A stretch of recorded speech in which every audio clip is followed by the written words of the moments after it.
Hello my friends and welcome back. Today we are building this.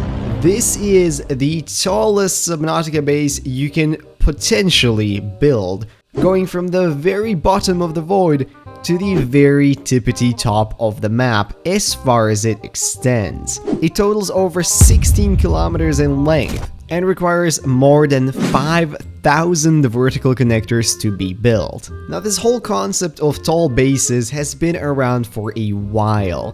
I think it probably all started with WhaleLol doing this video, and since then, there have been many other contestants, even I have taken a stab at it.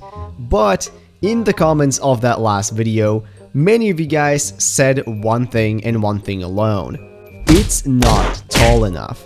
So guess what?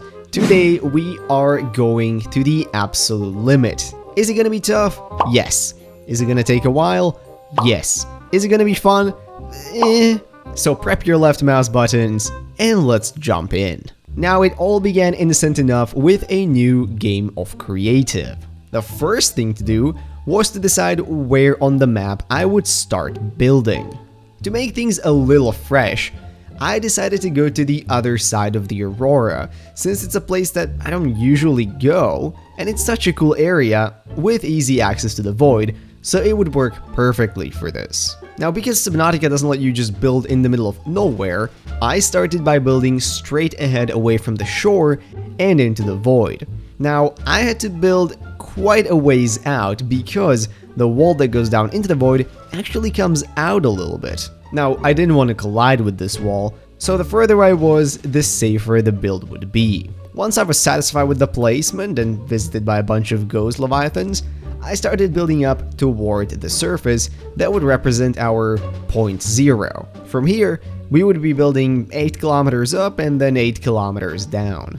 Before long, the connector was in place, I put a beacon there, named it level 0, and we were on our way.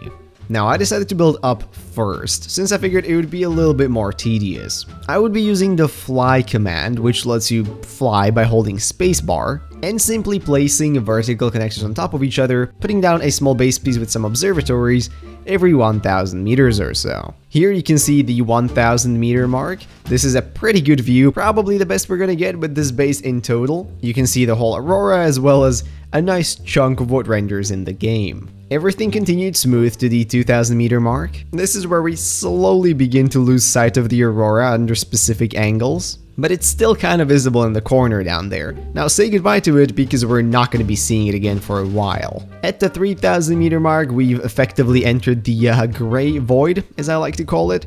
From now on until we reach the tippity top, basically nothing will change in the view, which definitely makes building a bit more tedious, but well, onwards we go. At the 4,000 meter mark, things are looking pretty much the exact same, and I can't really say much changed up to the 5,000 mark either, except for, the loss of sanity, but that's kind of expected at this point. At the 6,000 meter mark, I was slowly feeling the top of the map approaching. I tried to stop on the funny number, but unfortunately the base pieces just didn't align. And then we were finally at 8,000 meters. Now, this isn't actually the top, because the map extends a little bit beyond this, but finding the exact top proved to be quite challenging.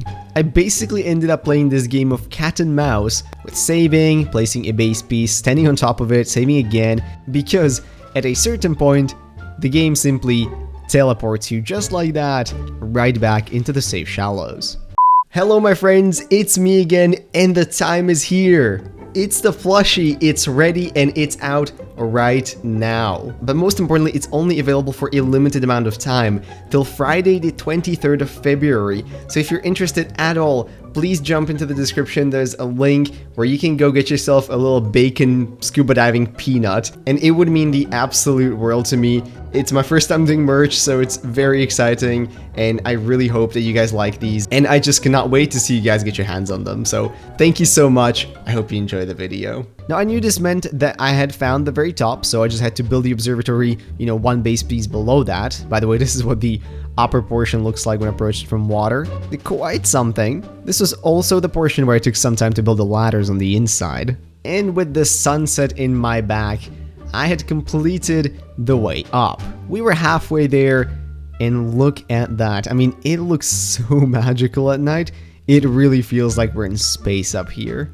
But alas, there was no time to waste because we were only one half there. So I plopped into the water, swam down to where we originally connected the base to shore, deleted that portion of the base, and I set about building downward. The process here is pretty much exactly the same, except, you don't need the fly command for this. What did make it a little bit more annoying are the ghost leviathans. I was periodically unaliving them, but yet they just kept on coming, and it seems that the latest version of the game even removed that restriction where they stopped spawning at a certain point, because these fellas followed me all the way down. Here we have reached the 1,000 meter mark. To the side you can see the big cheese-looking wall of the void. And here, curiously enough, just 118 meters lower, we found the drop-off of the map. This is where the world effectively ends, and it's just a flat plane. You can see some of the deepest areas in the game kind of clipping there in the background, but that's just because I'm using the fog command to see better.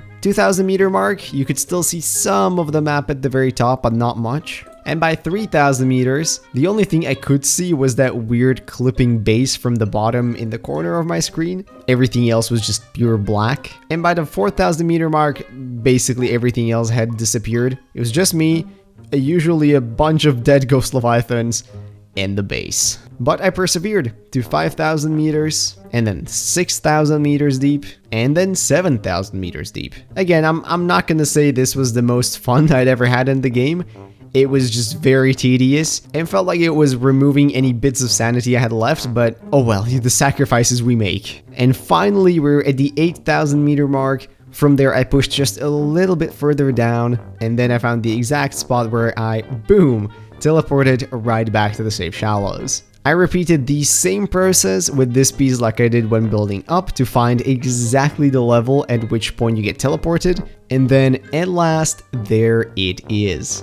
This is the tallest Subnautica base you can possibly build. Spanning around 16.3 kilometers, this thing is truly enormous. But at traversing it is surprisingly fast. About this fast, actually.